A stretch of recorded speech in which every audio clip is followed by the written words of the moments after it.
All right, so we're going to be discussing the controls for Lego Star Wars, the video game.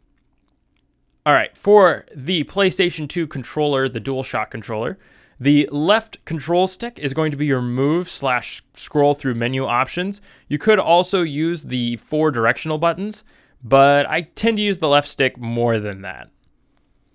Over on the right side of the controller with the buttons, we're going to start with the X button.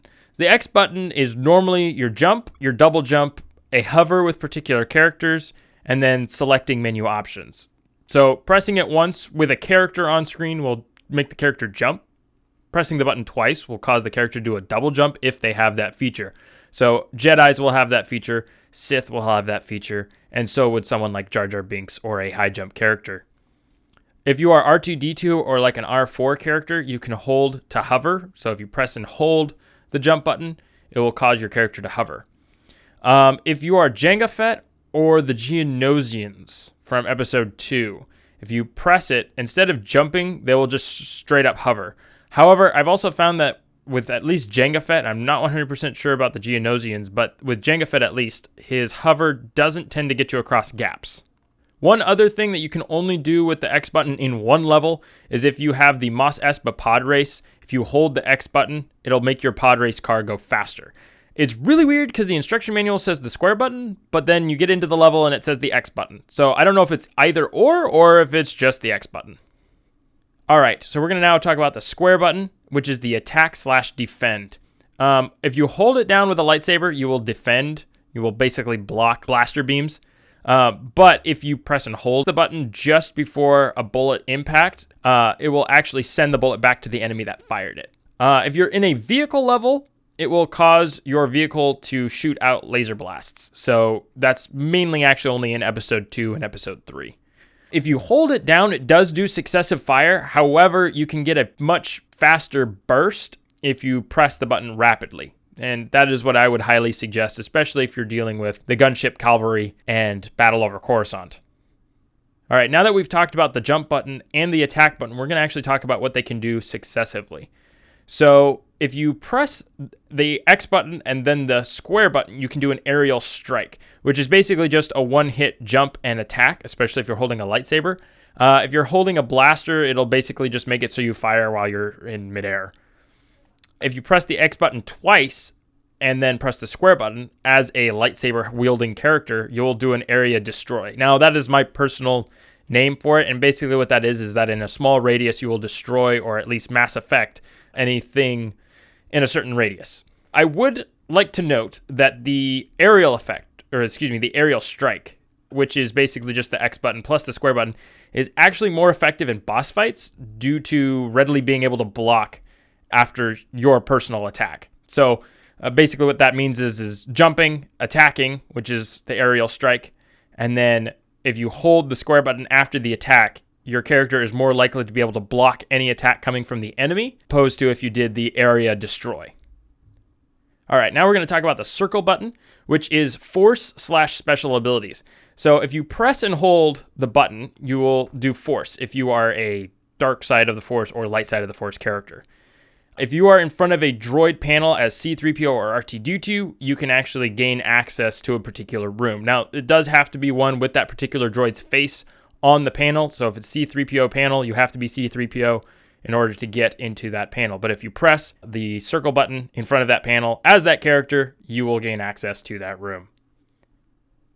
There will be these round targets in the game that you will see on particular levels with a grappling hook at the top of a particular height. Sometimes it's shorter than others, sometimes it's longer.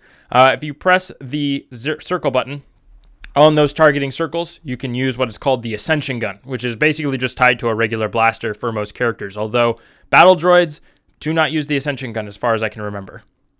Also, R2-D2 has a slightly different function that he can do with the circle button. He can go up to enemies, and if you press either the circle button or actually even the square button, you can deactivate droids. So you can go up behind battle droids and do it. You can go up behind the random flying laser blaster guys in episode 2 that are on the Rain Planet where all the clones are. There's a lot of different bad guys you can actually do it with. I don't think you can do it with droidicas. That'd be interesting. I've never tried that. But if you can go behind a droideka and deactivate the force field and zap them, that'd be kind of cool. But I don't think you can. All right, the triangle button. It allows you as the player to swap between the two characters that are usually on screen or more. But also, if you're in like a menu option, it allows you to cancel options. In order to swap between two characters, you have to face the second or third, etc. character, and then press that triangle button in order to swap. For free play, there's a completely different option in order to gain different characters, and I will talk about that momentarily.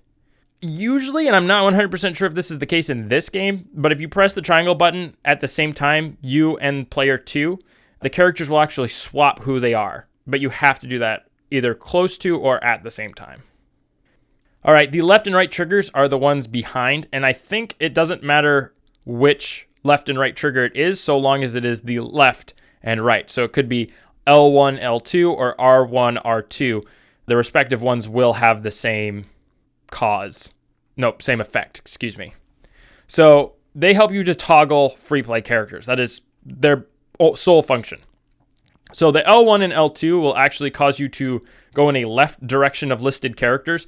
And that's really hard to kind of determine because it's not circular like it is in some of the newer Lego games. But once you kind of get a hang of it, you can kind of tell which direction you're going on the character list. And then the R1 and R2 allow you to go to the right of that list. So say you have, Darth Maul, Jar Jar Binks, and R2-D2. Your R2-D2, if you go right, you would go you would go straight to Darth Maul. But if you're left, you would go to Jar Jar Binks. So it just helps you kind of travel one direction or the other with characters. And if you go past one, you can go back one or two in order to get there. I kind of briefly mentioned this, but the start button allows you to pause the game. And this will allow you to access extras, different options. One particularly that I would like to make a note of is that if you're playing Battle Over Coruscant, I would particularly advise you to click the directional change, up and down, invert, because that really helps in trying to fly in that level. If you are used to reversed controls up and down, keep it, but if you are not, I would recommend changing that. It also allows you to drop in, drop out co-op, quit the level or the game itself, and then if you just press the start button again, you can resume, or you can press the X button on the resume text as it's highlighted. Okay, that is all I have for the controls for Lego Star Wars the video game. If you guys have started episode 1, there will be a link in the bottom with a timestamp to that particular part of the episode that you guys have left. If you haven't seen episode 1 yet and you're interested in watching the full series of me going through the story mode and even the free play levels, go ahead and check that out. I got a link in the description as well for that. So I hope you guys enjoyed, and I hope it was helpful. Thanks for watching.